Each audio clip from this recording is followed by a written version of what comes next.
เป็นกีฬาเบสบอลของเด็กหน่อยการที่ร้านวันในวันเสาร์วันที่13ตุลาคมที่จัดอยู่ในกลางของลาสเวกัสของเมืองไปเที่ยวมัน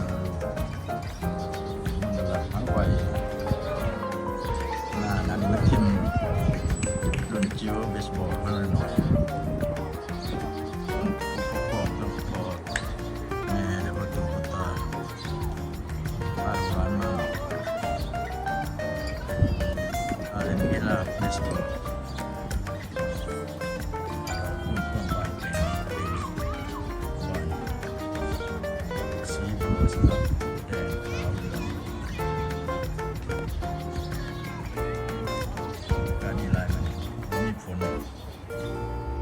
สมบูรณ์มากสมบูรณ์กับเรื่องตัวกัน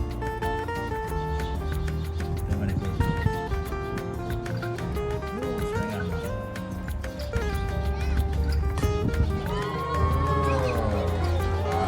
ว้าวแลนเนี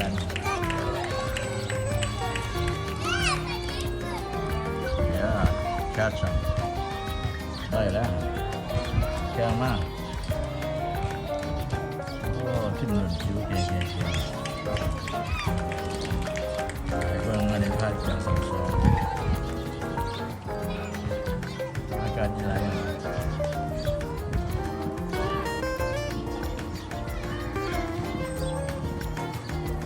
มันสั่นดอกไม้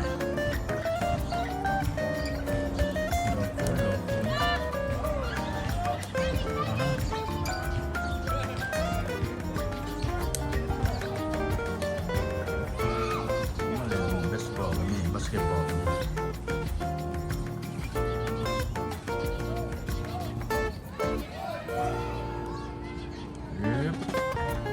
นอนเอ็กซ์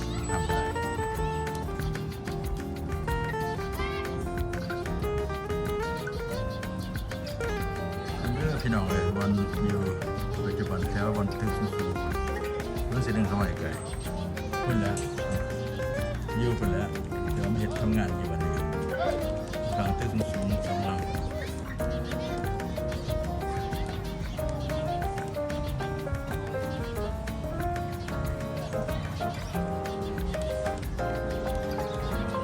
น้องเขากี่เปอร์เซ็นต์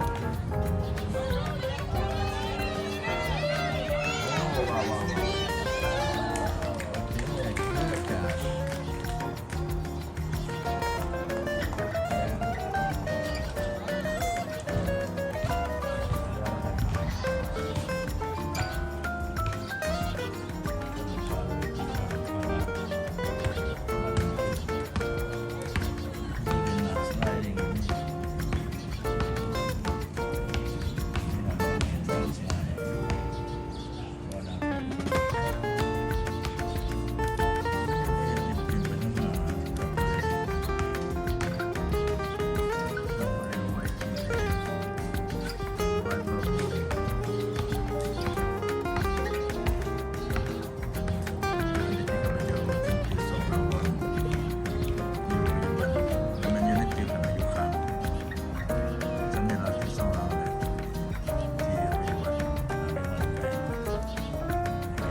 พอดีมาหอดตอนในการถ่ายท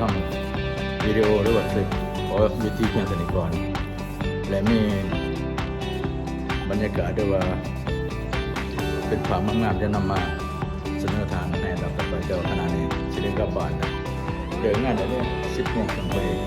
เป็นว่าโอกาสหน้าเจอกันใหม่กรุณากดไลค์และกดแชร์ If you like my video would you please subscribe by clicking like and share I appreciate and thank you for supporting thank you so much and see you later